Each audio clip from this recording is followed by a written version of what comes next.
going to paraphrase, was probably like 21 years. But my mom, and I really thank her for this. She doesn't like it when I talk about this, when she's present at least. But she honestly said, no thanks. This segregated school isn't the real world. And my kid needs to be in the real world. And the real world isn't just a bunch of people with disabilities until they turn 21 and then are done with that program. And so for the first time, she started advocating for me in a very robust manner and got me what was then called mainstreamed. Not too mainstream in a lot of ways, but anyway, that's a whole nother story. But so got me mainstreamed. I was in a typical school. I was in special education throughout my educational career, and it set a trajectory for me that I can't thank her enough for. Thank the people that supported us in making what was then a difficult and in some ways controversial decision. And what this is about, what Sewall is about, is trajectories. So my mom set mine to be included. That was our base. That was from which we took off. And so when you support Sewall today, you are supporting trajectories of children's and families' lives to be a part of the world in a more integrated fashion and be the best success that they can be. This is about classrooms, staff members, services. But what all that adds up to is trajectories. So how you support, I want you to feel good about your support today, because you are supporting unknown numbers of people and their trajectories. Well, one of the things that on my trajectory, I studied abroad. It's really over the border in Mexico during my college experience, and I lived there for about half a year, and I interacted a lot with some locals there, and they became my friends. And just earlier this month, I went back to this community for the first time in 14 years. And I went for a wedding. And it was fantastic. The mariachi, it was fun. It really was. I needed that. And it really was restorative, even though exhausted at the same time.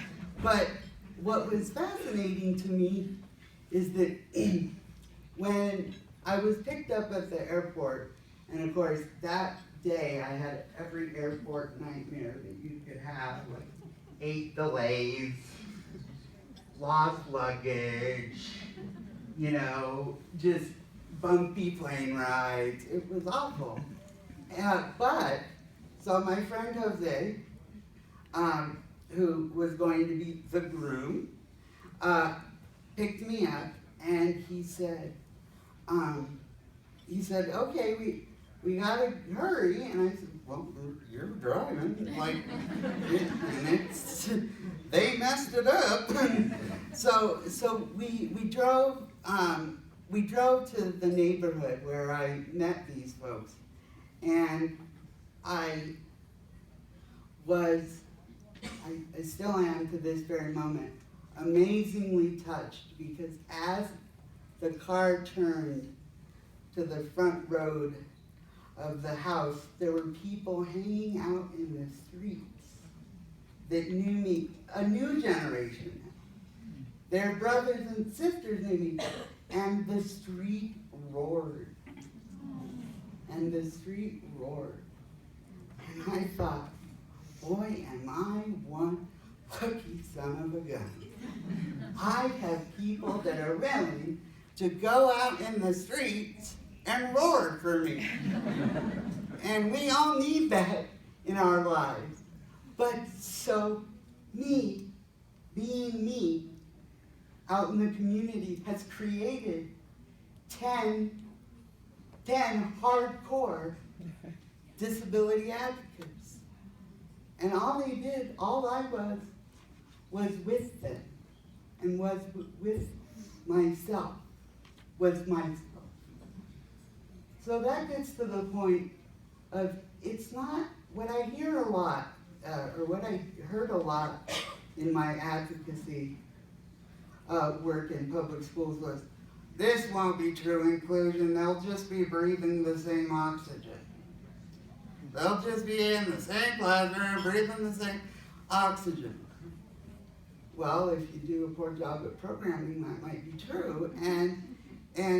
But what was important and what I learned is it is about proximity. We can't deny the fact that if they are present, these folks in Mexico didn't know squat about disability rights or anything, but I was present and was with self. So part of inclusion is whenever humanly possible, we must have them in proximation with people, with other people, with diverse people, so that they can have their version of a street roaring for them. It is very important. Proximity is a part of the puzzle. It isn't all about therapy. It isn't all about therapy. That's key, but they gotta be in the room breathing the same oxygen to then start a trajectory. Are they still using that term, that phrase? I'm looking at my former colleague. So, she gives me the scoop on DPA. Anyway, so not that we talk that often. Anyway, so I wanted to say that this is not just about a special education or early child. This is about being in the same room and breathing the same oxygen. And I want to tell one more story about Mexico. I started going there in the early 90s as part of a service project that my high school did. And we were there on December 12th. And if you know anything about Latino culture, December 12th is the Day of the Virgin, the Dia de Guadalupe. And in many ways, especially in the Mexican culture that I view, that's almost revered higher than Christmas.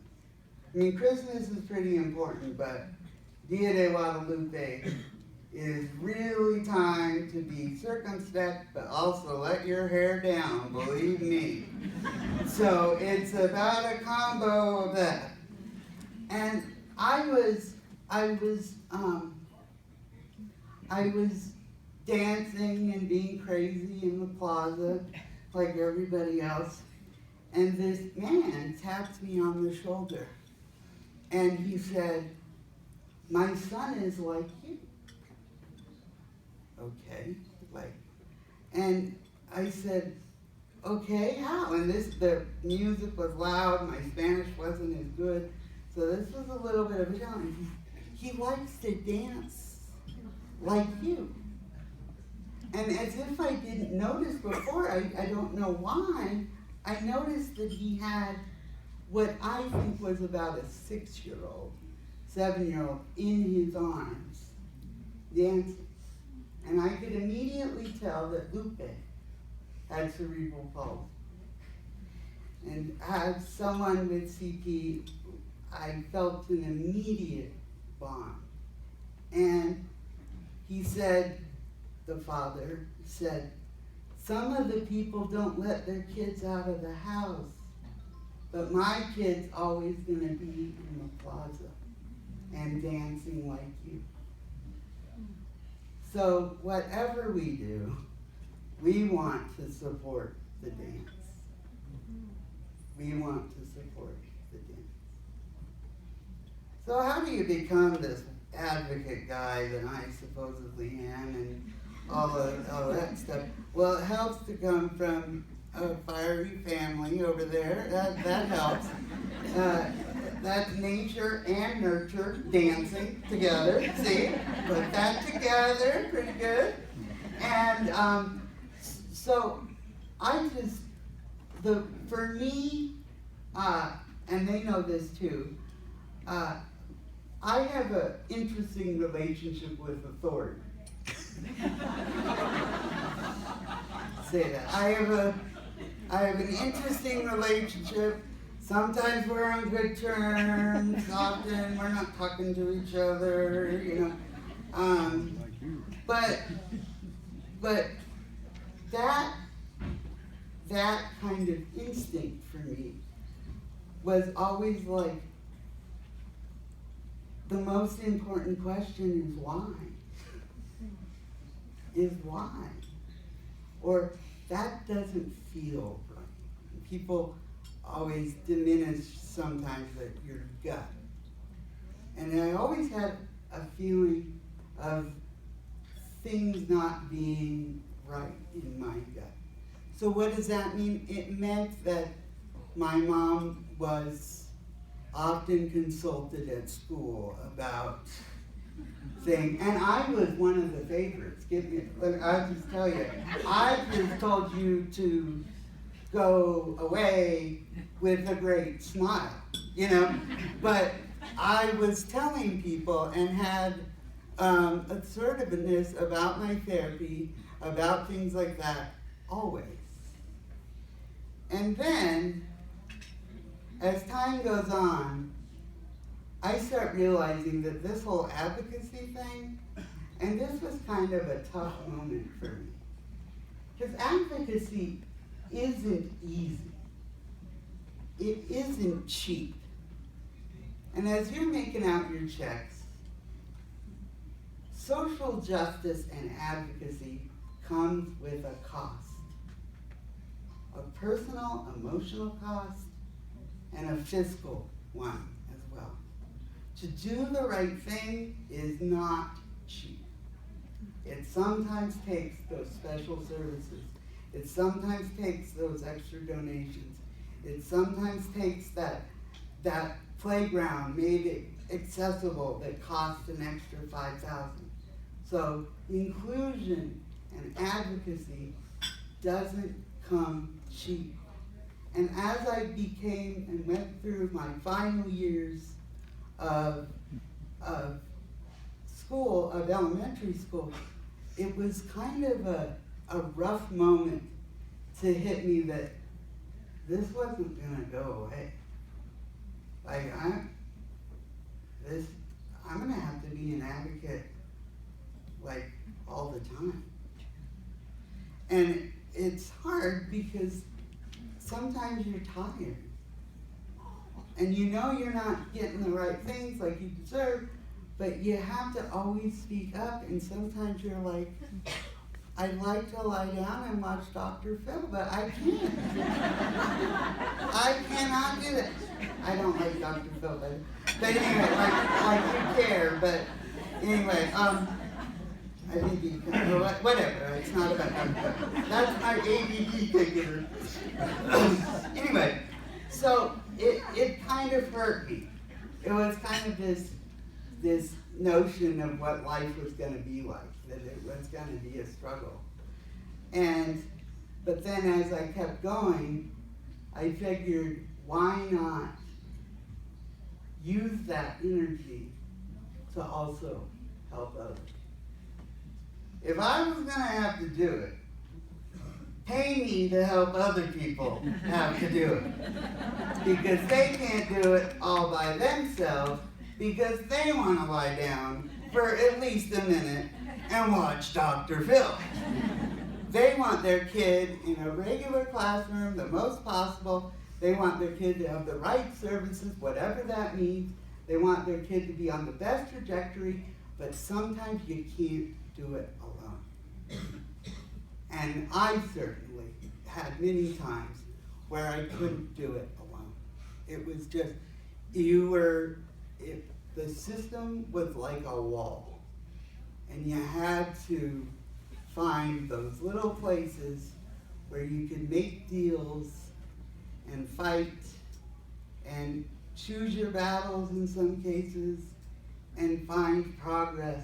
And if I had to do that in life, why not help others?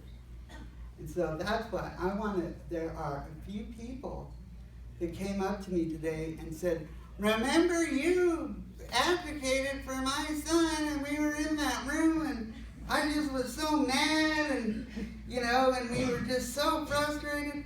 So I am so excited to know some of them are still frustrated, but it's not funny. Anyway, but I'm so glad that they came here and they remembered me and remembered the work I did, because I certainly care about their kids. And honestly, there are moments at night where I wonder how they're doing.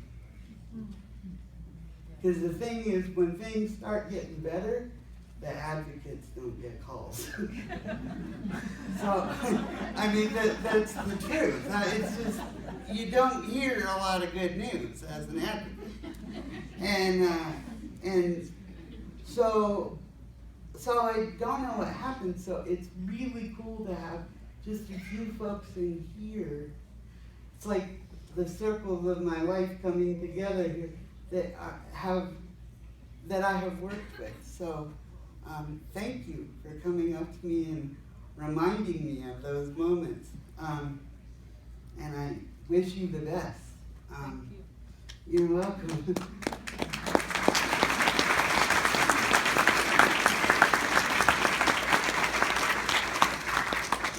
Okay, I think we've gotten to the time of the greatest hits.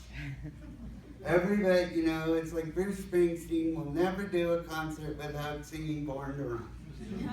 There are just certain artists that can't get away with doing that. And I can't get away without telling the story of the hill. Some of my fans know it. All right, that's good. Well, that's a whole nother story. But anyway, so there was this hill, middle school. Okay, so we've gotten to the stage that we know that authority and I have this interesting relationship, and now puberty has come in, and that's always helpful to any precarious relationship, whether good or bad. It's just talk about, flame to the gas. Like, thank you a lot, hormones. But anyway, so you imagine that relationship with my realization that this is going to be kind of a lifelong deal, with hormones going crazy. And then there was this hill in the back of my middle school, and everybody played on the hill. And it was kind of like the social marketplace of middle school. I kind of like to think some people were, wrestling, other people were making friendship bracelets that they were going to sell for astronomical markups when, that everybody was doing their thing. And so one time when I was up on the hill, I altered. Sometimes I crawled up, sometimes I was wheeled up. It just depended. And the administrator came out. He was at the bottom of the hill, and he had that look. And I was like, he's looking for me. And I don't think I'm going to like what he's about ready to say. So he gave me the come hither. Slow response. So I went down there. He said, you know, Ian, we're kind of uncomfortable about you being on the hill. And I said, I didn't know what to do. And he said, you know, because it's just better for you not to be on the hill. We're worried. And I said, you know, Kurt, can we just talk about this tomorrow? Because, you know, I don't know what I said exactly, but he was putting me through a lot. And so I then, he said something like about me falling because I had this thing with my bones and my muscles, and that if I fell, it was going to be 10 times worse than everybody else who was falling. And I thought that was weird. First of all, I didn't know I had that thing with my bones and my muscles. That was weird, and I knew that that's not what they taught you in leadership, educational leadership classes. I knew that. And so I went home and I called my rehab doctor. I said, you know, Dr. Matthews, some of you may, that name might ring a bell because he's still kicking at children. Anyway, still there. So I called Dr. Matthews and I said, you know, apparently I have this thing with my bones and my muscles, and if I fall, then it's going to be worse. And he's like, what are you talking about? And I said, well, they don't want me up the hill because of this likelihood of this thing. It's like a big deal now. And he said, okay, I'll write a letter. And I said, that's great. Can you fax that on over to the middle school, because I think they really need to be informed. And so could you fax that on over? And he said, sure. And so then the next day, Hill, day 2. So I got the come hither again. I purposely kind of played it cool and didn't go right up the hill. Okay, again, I had enough strategic awareness, and you know, my occasional impulse control kind of came in there. And so I knew not to do that. And he said, well, apparently, we got this interesting facts, and, you know, apparently you're not at any more risk than anybody else. And, but he was pissed. I'm not gonna lie. He was pissed. But he couldn't say it. But believe me. And anyway, so I said, okay. And then he said, but you're a liability. Aha. I watched enough LA Law that I knew what that meant. And, you know, as we know, as parents of children who have disability, we all have a lawyer in our back pocket, and we can all afford one, ready to sue. You know, like mine's waiting in the car right now, waiting in the car because something might happen here. And despite the lack of singing. Anyway, so he said, but we're worried about liability. And I said, I know, but can we talk about this tomorrow? And he was exasperated at this point. And so I went home and I called an advocacy organization. I said, here's the deal. People go up the hill. They first tried to tell me I had a thing. I don't have a thing. And I'm not more likely to get injured. And all of this stuff. And now I'm a liability. What the heck do I do? And interestingly enough, he introduced me to a term that I would later use in my career. That was, or a law, Section 504 of the Rehabilitation Act. And said, well, if everybody else can go on the Hill, then they can't just single you out. They get government funds. They can't just single you out. No matter what their concerns are, they can't do that. I was like, is there something you could fax over that? You know, I think they should know that, but maybe, you know, they need some help, or, you know. So then that fax was sent, and we have the Hill, day 3.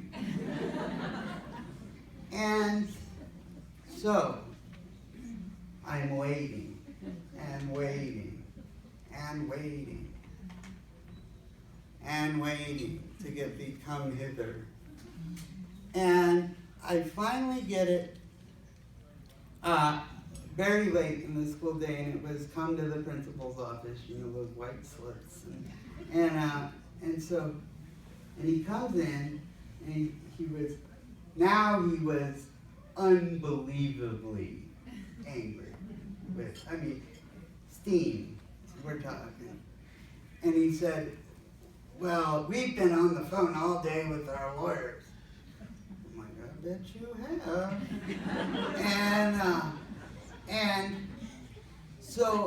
And they told us about 504 and all this stuff, and we can't just discriminate against you. And I'm thinking, oh my God, I've got the 2 golden professions behind mine. I've got medicine, I've got the law, I'm about, we're gonna win. And then he said, starting tomorrow, nobody will be allowed on the Hill.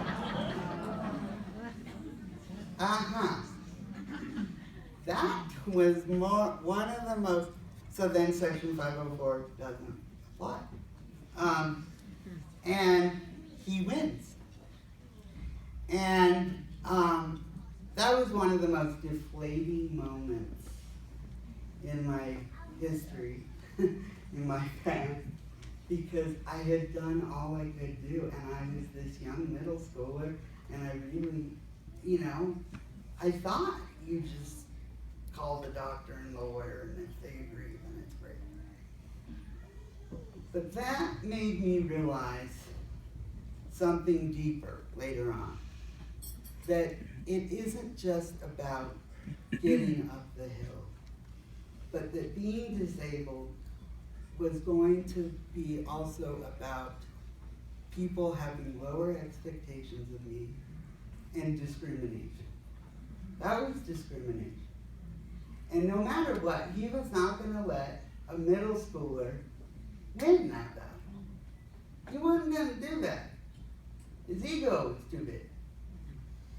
And I then realized that a peace came over me later, that then I am connected with many other battles for social justice.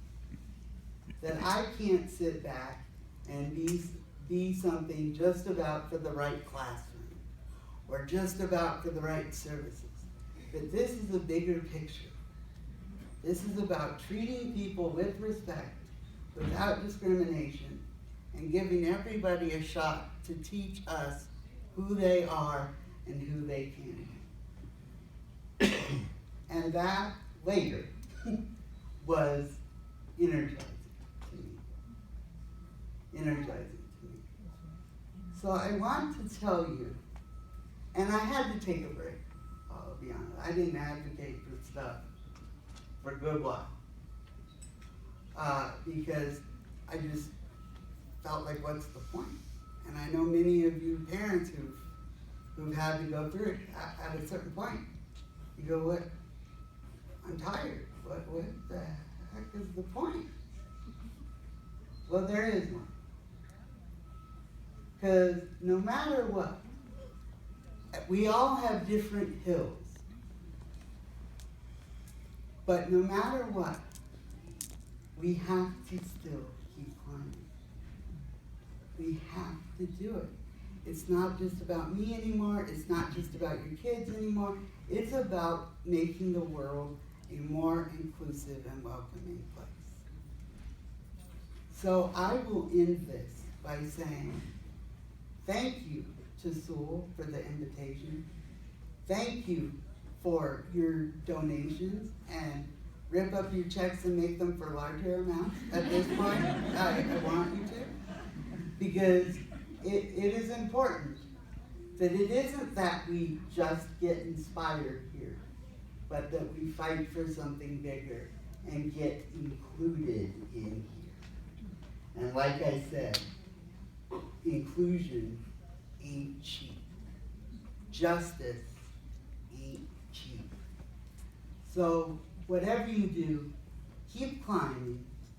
And for the name, in the name of Lupe, and all those other kids out there, keep on dancing. Thank you very much.